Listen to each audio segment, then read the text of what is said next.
Hi, family. I'm Stephanie Wade. I'm Habasia. I'm just checking in with you guys on my social distancing updates. I have a surprise for you. I'm not going to really talk about any garden other than letting y'all know that my okra was big enough to harvest. I mean, one okra. I was so happy. But anyways, I'm gonna eat it with my little food today. I'm gonna fix okra from the okra that I bought in the store, and it'll be part of that. So, anyways, I'm done with that, but I'm just happy. And I did post it on Facebook if anybody wants to know. But today, I'm going to talk to y'all about something that's always on my heart. I'm always talking about everything with you guys that you have an interest in.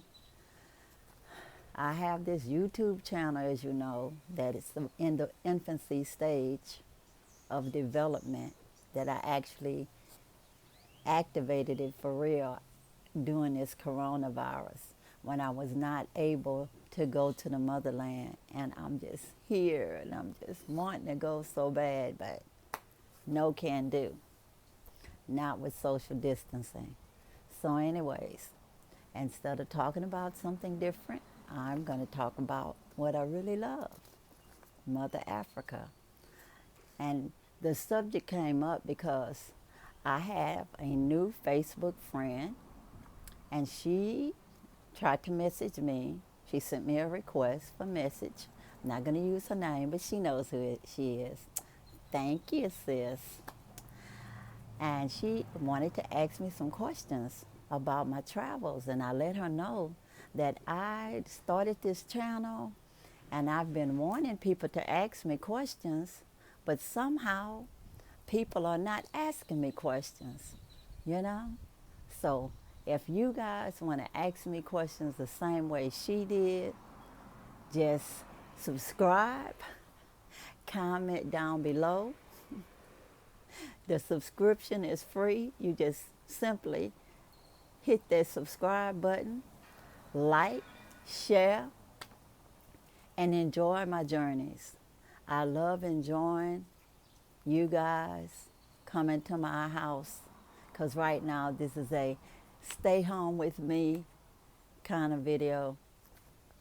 I hope all of you all safe and doing your best doing social distancing. Don't forget about hand washing as much as possible, using your hand sanitizer. I even got some hand sanitizer at the liquor store talking about the World Health Organization recommendation. I'm going to take a picture of it later and post it, Facebook if you want to see what it looks like. But anyways, don't forget, become part of my family. Help me growing subscriptions. It's not for the money that I'm doing this. It's just so I can interact with all of you guys.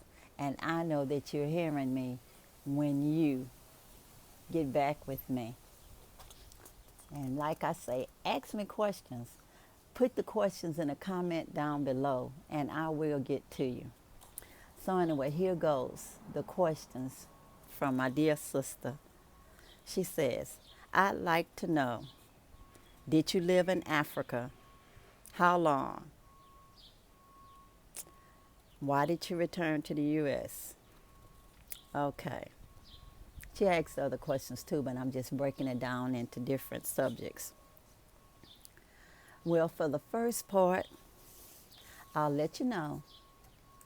I was born right in the USA to a single parent mother, Earlene Sam, and my dad, that I've just recently found out about, Charles Edward Spencer Jr.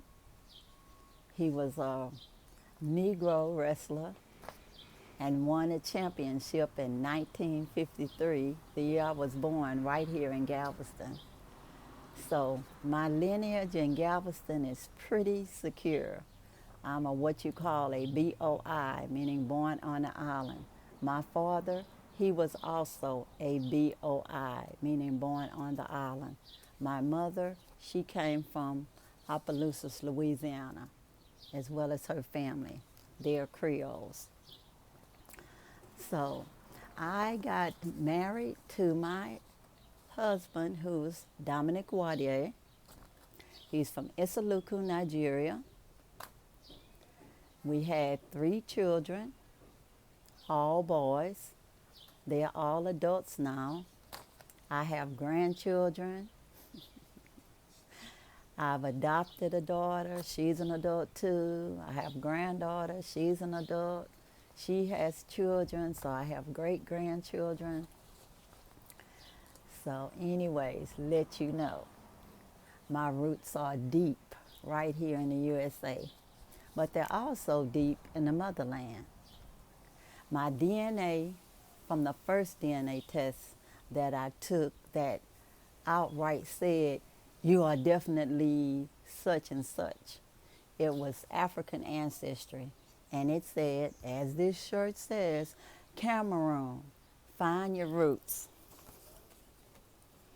And I got one of these that I printed out.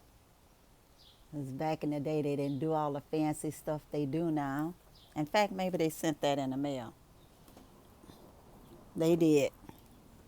There was some other one that didn't do it.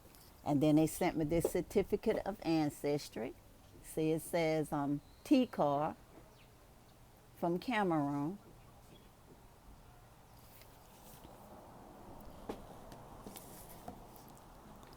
And I did end up going to Cameroon to visit the TCAR people, but I was with a tour group, Roots to Glory Tour, and we stayed there probably around 10 days. And we enjoyed the TCAR culture. We looked at the museums and everything. So I know about the TCARs. But the thing about it is they don't speak English, which is, as a person from the United States, I am handicapped because I cannot speak a whole bunch of languages. So even them speaking French was a problem for me. When you buying stuff, of course, everybody speaks English because that's the language of money. So I had no problem buying things. And when they could not speak English, well, then the lady that was over the group, Ada, she would help me. She would translate so we could market, so we could bargain and get me what I wanted over there, all of my little collectibles and stuff like that. So when I did go to Nigeria the first time, though, I was with my husband and my 3 sons, well, our 3 sons. My youngest was a baby, maybe 3, 4 months old.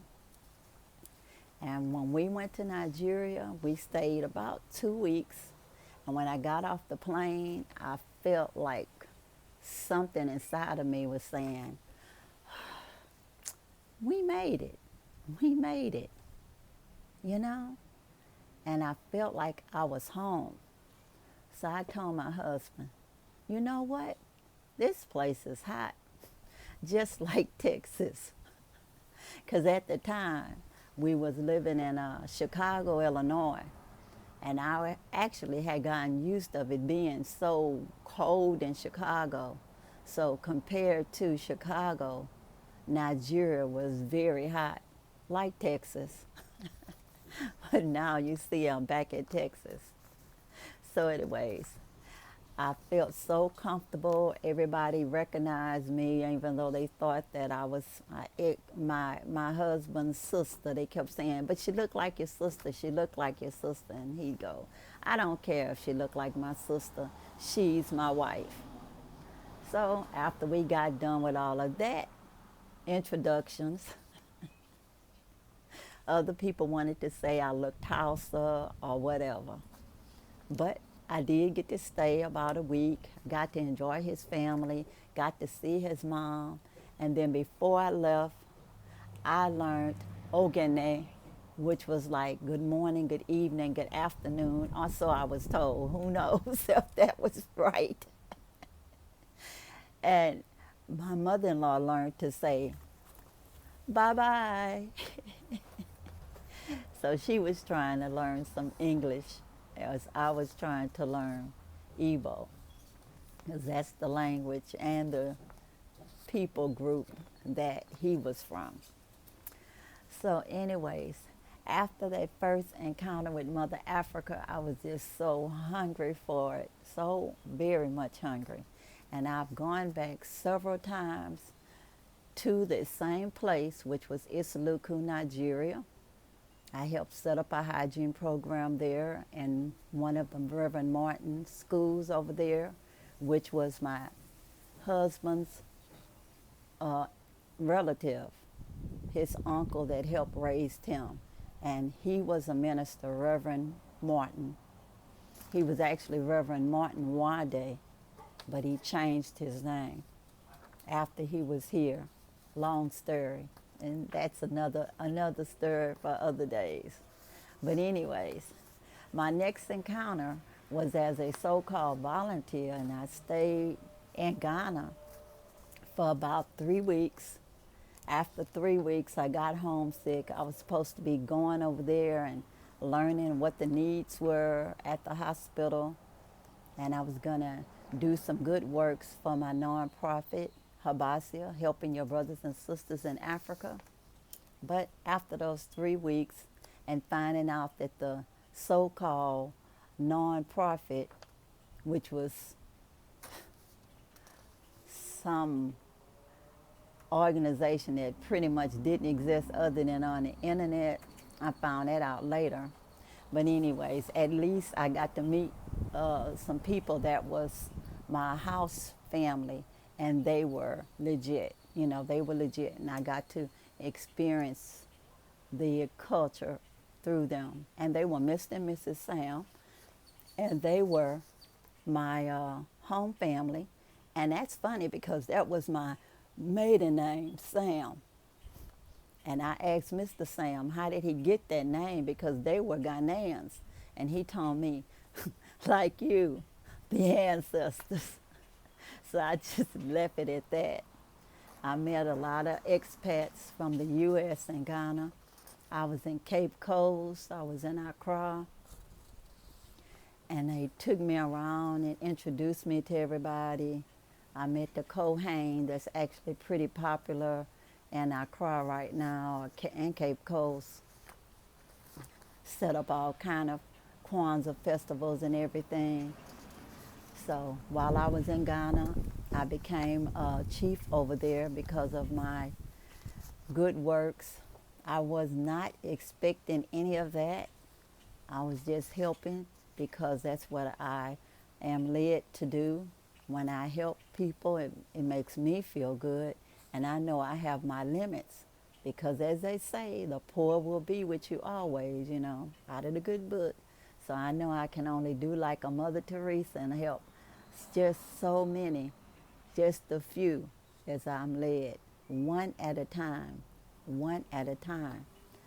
So I helped the kids that was under the jurisdiction of the number 3 Asafo company. And they deemed that they wanted me to be a chief. So to not hurt them and to accept their honor, I did accept that title, and I went through all the rituals necessary, which took about a week or so to become installed as a chief. And they gave me the name Seifohen Akua Mansa. Seifohen Akua Mansa. And I got to walk with the chiefs. I got to meet their president at the time, Adam Mills. Yeah, I was sitting with the female chiefs on my stool when he was passing by to go sit down where the president sits in this big auditorium. And his wife first came over and shook my hand, and then he followed her.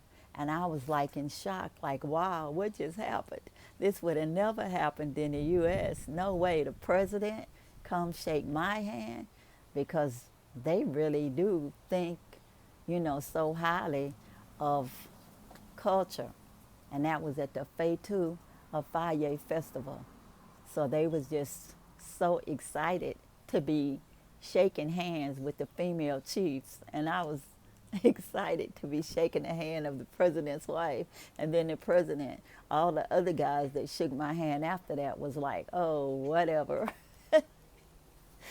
So anyway, that was Ghana.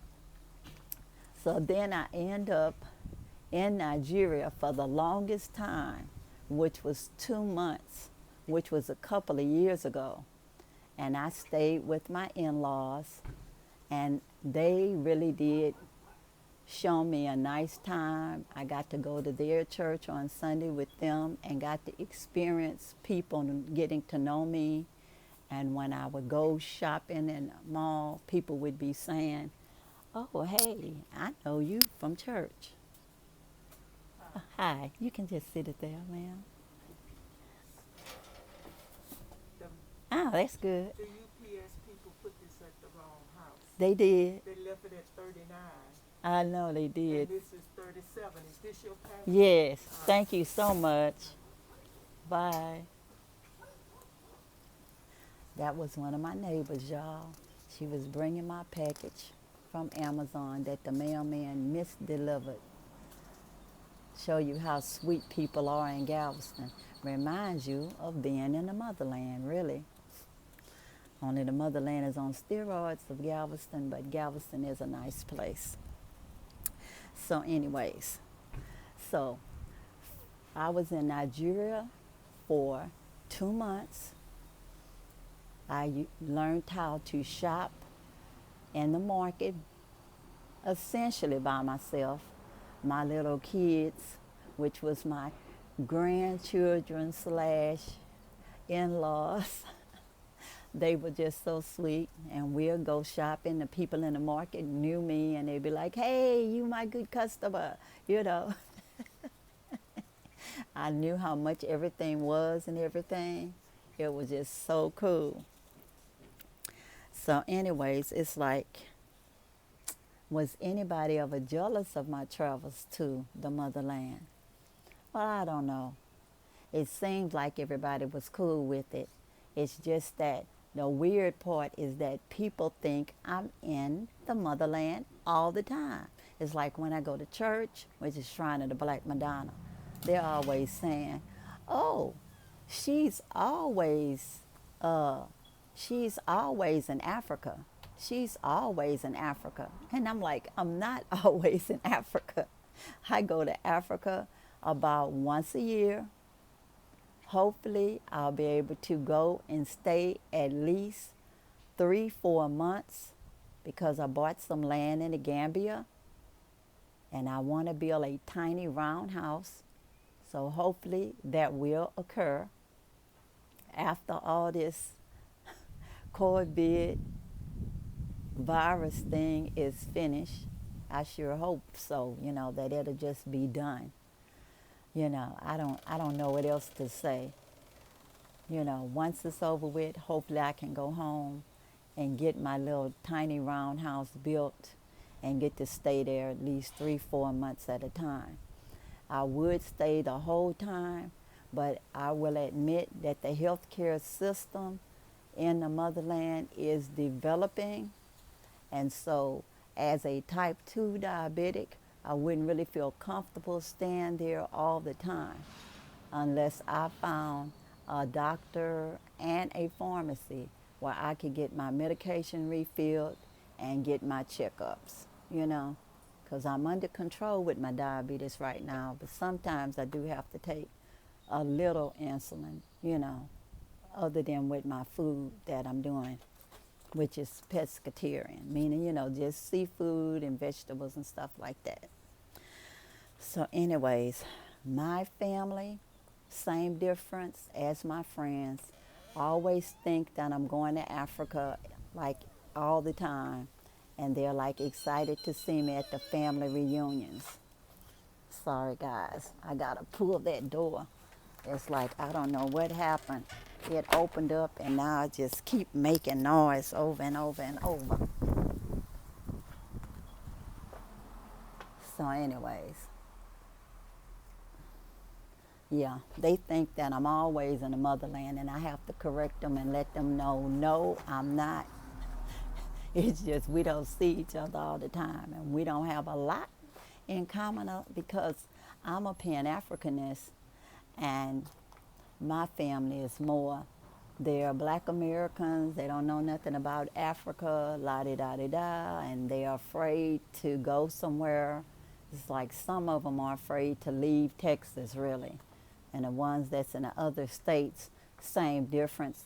They'll want to do FaceTime with me when I'm living in the motherland. You know, it's like even my cousin that's a retired FBI agent. He's talking about he's afraid to go. He'll talk to me on Zoom or FaceTime or whatever. So that's my family. I thought I was adopted, but since had all these DNA tests, no, I'm not. But anyways, I don't see anybody being envious or jealous of me, you know. They just like, it's good for her. And they love my pictures, but they don't want to have nothing to do with it. Like, did my family ever go with me to the motherland? Well, when I first went, it was my husband, our 3 sons. They were little, from a baby to maybe 7, 8 years old. The other one was about 3. And that was that. Later on, when I did go, my middle son, Anyama, he was there with me when we stayed 2 weeks. But that was that. And as for anybody wanting to stay when I go permanently, I doubt it. You know, they don't seem too motivated. I'm going to keep this house that I'm living in now in Galveston, which was my family home when I was growing up. And so my mother's wish was that it wouldn't be any homeless people in the family. So I'm trying to live up to her wishes. And this house is for that reason. So what can I say? I'm just going to do what I can, and nothing else I can do, you know. So as long as I can, I'll try not to sell this house. So I hope I've answered all your questions, except for one thing I forgot to say. When this corona thing is finished, I plan on going to Liberia, the Gambia, and Sierra Leone. I want to be 1 week in Liberia, 1 week in Nigeria, and probably about a month in the Gambia, because I need to set up all the paperwork stuff to get everything done to get my house started. You know, need to get all of the appropriate paperwork done with the government and all of that, and get the people to do my draft, you know, draw up the documents for my house, you know, the blueprints for the plans or whatever they call it, to the architects, have my little fence built up, and hopefully plant some seeds and get somebody to be able to look after them. But anyways, this has been a wonderful time visiting with you guys. Please, if you haven't, subscribe, like, share. I love you. Peace and blessings. Power to the people. Ask me any questions in the comments down below. I'm out, y'all. Bye.